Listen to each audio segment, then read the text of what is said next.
Ini kabar baiknya buat kita. Mujizat yang Tuhan lakukan, sekalipun nampaknya telat atau terlambat, ketika Tuhan nanti laksanakan di hidupmu, adalah sebuah mujizat yang gak bisa disangkali. It is God's doing, atau pekerjaan tangan Tuhan, tidak dibantu orang. Dan itu juga bukan kebetulan, karena di dalam kamus Tuhan bukan hanya tidak ada kata terlambat, juga tidak ada kata kebetulan di dalamnya.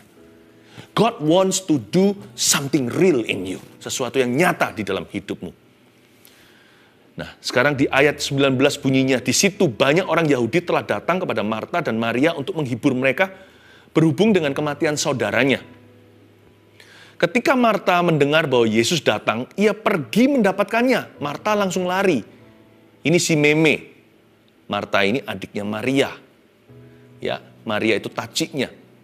Tapi kita nggak tahu apakah Lazarus itu anak tertua atau anak termuda. Si sulung atau si bungsu. Pokoknya sulung atau bungsu, kehilangan mereka terasa banget. Kalau kehilangan adik yang paling kecil kan kehilangan baby in the family. Kehilangan koko yang paling tua kan kehilangan tudung rasanya. Ketika Marta mendengar bahwa Yesus datang, ia langsung pergi mendapatkannya. Tetapi Maria tinggal di rumah. Maria sebagai taje, sebagai cici yang paling tua, dia betul-betul terpukul sekali. Dia tinggal di rumah, ini seperti suatu postur berduka. Dia nggak berkutik, dia nggak bisa, nggak kepingin kemana-mana lagi. Hatinya gelisah setengah mati. Kayaknya mau mati sama si Lazarus, kalau bisa ikut di kuburan bersama dengan dia. Ayat 21. Maka kata Marta kepada Yesus, Tuhan, sekiranya engkau ada di sini, saudaraku pasti tidak mati. Why did you come late? Kenapa kau datang telat? Kenapa engkau tiba terlambat? Tuhan, sekiranya engkau ada di sini, saudaraku pasti tidak akan mati. Karena itu Tuhan terakhir berkata begini dari hati kasih, percayakah engkau akan hal ini? Mengakhiri segala debat. Marta, ada banyak hal gak bisa masuk rasiomu. Bukan berarti tidak pakai akal budi loh ya. Satu titik kita harus berkata, I believe. Even though I don't see. Sekalipun aku gak melihatnya, aku percaya. Dan puji Tuhan, endingnya bagus. Ayat 28, 27 bunyinya begini. Jawab Marta, untungnya. Ya Tuhan, aku percaya. Ya Tuhan, aku percaya, itulah resepinya kemuliaan Allah. Bahwa engkaulah Mesias anak Allah, dia yang akan datang ke dalam dunia. Lalu tak lama kemudian, bangkitlah Koko atau adiknya si Lazarus itu. 3 poin sederhana saya berikan kepada Anda. Dari rangkuman yang kita bahas ayat per ayat, Tuhan gak pernah terlambat. Oleh karena itu ini aplikasinya. 1, hati jangan lekas kecewa. Katakan pada dirimu sendiri, siapa tahu mujizat masih akan terjadi. Siapa tahu sebentar lagi. Jadi jangan lekas-lekas kecewa. Hati itu jangan gampang berkata, aku kecewa sama Tuhan. Karena Tuhan kita tidak pernah terlambat. Sekalipun dia datang telat. Sekalipun dia kelihatannya terlambat. Tapi Tuhan tuh ngerti. Dia tahu tradisi, dia tahu superstisi, dia ngerti seluk-beluk hati. Dia tahu apa yang terbaik bagi Anda dan saya. Dia nggak hanya memberi kita secara fisik. Dia memperhatikan nilai iman kita. Yang pasti Allah kita tidak pernah terlambat. Jadi hatimu jangan lekas kecewa. 2. Iman jangan mudah goyah. Pengakuan imanmu itu jangan dilepaskan. Terus diakui di mulutmu. Terus diyakini di hati. Sebab dengan hati kau percaya. Dengan mulut kau mengaku. Jangan lepas. Sebentar berkata, I believe in you, ya Tuhan aku percaya. Lalu kemudian berkata, aku percaya dapat apa? Mana Tuhan kok gak dengar doa? Jangan diubah. Jangan pelin-pelan di lidah. Iman itu jangan mudah goyah. Tapi Pastor Philip, kalau kita iman ini gak terjadi gimana? Oke, saya kasih resep ininya ya, backupnya ya. Ini pun bukan backup iman sih. Ini evolusi iman. Jika nggak terjadi mujizat itu bagaimana? Anda ingat surat Paulus nggak? Dia berkata bagaimana? Dia berkata begini, maka tertinggallah ketiga hal ini. Iman, pengharapan, dan kasih. Persis itu kronologinya. Maka tinggal ketiga hal ini. 1 Korintus 13 tepatnya. Iman, pengharapan, dan kasih. Dan yang terbesar diantaranya ialah kasih. Oke, saya ajak kita matematika. Evolusi iman seperti apa? Jikalau iman kita itu nggak goyah, tapi nggak terjadi yang kita imani, biasanya kita downgrade. Seolah-olah downgrade nih. Kita silang iman, tinggal pengharapan. Kita berharap ya semoga Tuhan menggantikan. Atau semoga Tuhan masih kabulkan. Iya kan? Tapi kalau masuk surga jangan semoga-semoga. Itu kepastian. Keselamatan itu blessed assurance atau keyakinan. Saya bicara tentang janji-janji yang sementara. Yang sifatnya di dunia ini flesh and blood. Darah dan daging. Kalau iman jatuh satu level, itu ke pengharapan. Lalu jatuh satu level lagi, pengharapan kita nggak terjadi nih. Biasanya akan jatuh di level terendah. Itulah bottom rock atau itulah batu karangnya. Kasih tanpa syarat. Malahan Paulus berkata yang terbesar malahan kasih itu. Iman mujizat, pengharapan mengharapkan. Semoga masih bisa terjadi. Kasih. Kita bisa berkata Tuhan memberi, Tuhan mengambil, terpujilah nama Tuhan. Itu karena kasih Tuhan dalam diri kita yang tak putus-putusnya. Jadi sebenarnya jangan takut. Kalau beriman, ngejos saja. Saya kalau beriman 100%. Saya kalau doain orang sakit, saya 100%. Sembuh nggak sembuh, saya bukan Tuhan.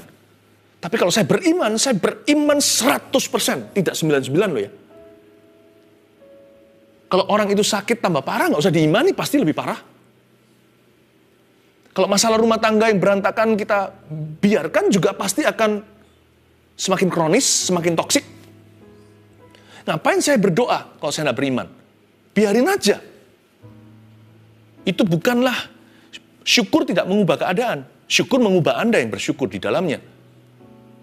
Tetapi iman yang mengubah, iman yang mengalahkan dunia. Kalau saya beriman, baik itu kondisi emosi, kondisi spiritual, kondisi peperangan rohani, rumah tangga, sakit penyakit, pekerjaan, terobosan keuangan, terobosan karir seseorang, atau perubahan hidup, perubahan situasi, perubahan keadaan, penyataan Allah, jawaban doa. Kalau saya beriman full gear, tancap gas.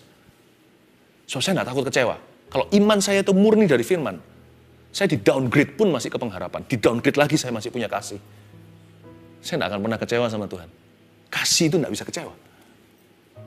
Jangan begini, takut beriman. Kenapa? Nanti kalau nggak kejadian gimana? Itu orang WO atau kalah sebelum pertempuran. Itu orang yang keluar dari gelanggang pertandingan. Belum lap pertama. Belum kita putaran ke-1. Sudah berkata, ya sudah daripada kalah, mendingan nggak resiko.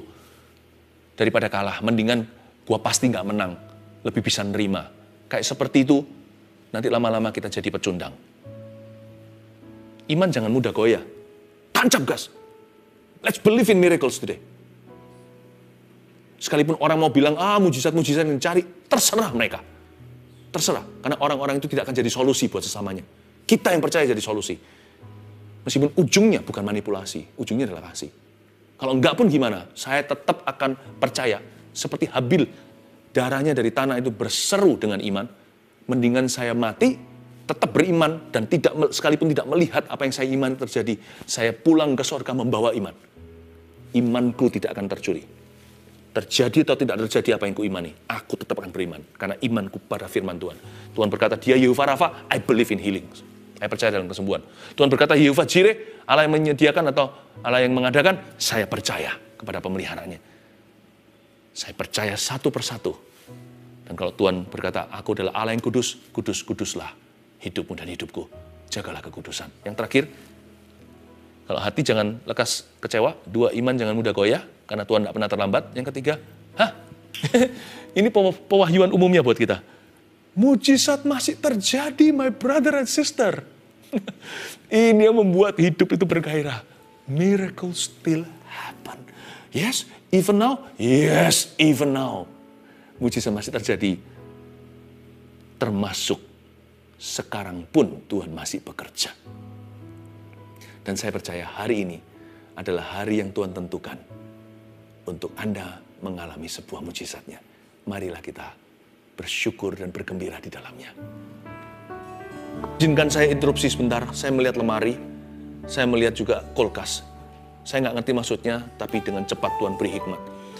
Keluarkan dari lemari-lemari hidup dan lemari doa dan kulkas-kulkas imanmu, semua doa-doa Anda yang belum terjawab, yang Anda berkata sudah terlambat, yang Anda berkata ini kayaknya aku sudah putus pengharapan karena nggak pernah dikabulkan. Keluarkan semua. Tuhan nggak pernah terlambat. Ayo kita imani fresh, anew, dengan segar. Masukkan ke permohonan doa. Saya minta Anda tulis di sini hal-hal apa yang sempat membuat hati Anda sudah kecewa dan iman Anda goyah, dan juga permohonan-permohonan doa pribadimu maksudnya yang selama ini sudah Anda kulkaskan, Anda lemarikan, lengserkan. Anda berkata, "Swan lelah," dalam bahasa Chinese-nya, ya sudahlah, ini rasanya udah lewat sih, terlambat sudah. Anda sudah give up, udah putus asa, putus pengharapan. Justru sekarang saya minta itu hidupkan. Tulis semuanya. Saya tunggu di tangan saya ini. Kita nyanyi lagu ini sekali lagi. Dan semua masukkan di sini. Saya tumpang tangan. Kita hidupkan dengan iman dan pengharapan. Dan saya yakin mujizat pasti terjadi. Haleluya. Ku percaya mujizatmu pasti terjadi. Sebab tiada yang tak mungkin bagimu. Ku percaya mujizatmu pasti terjadi. Engkau Tuhan tepati janji-Mu. Ku percaya mujizat-Mu, come on. Ku percaya mujizat-Mu. Mari kita tancap gas iman kita. Pasti terjadi. Sebab tiada yang tak mungkin bagimu. Ku percaya mujizat-Mu pasti terjadi. Engkau Tuhan tepati janji-Mu. Engkau Tuhan tepati janji-Mu. Tepati janji-Mu. Katakan dengan iman sekali lagi. Engkau Tuhan tepati janji-Mu. Saya ajak kita 100% beriman pada Tuhan.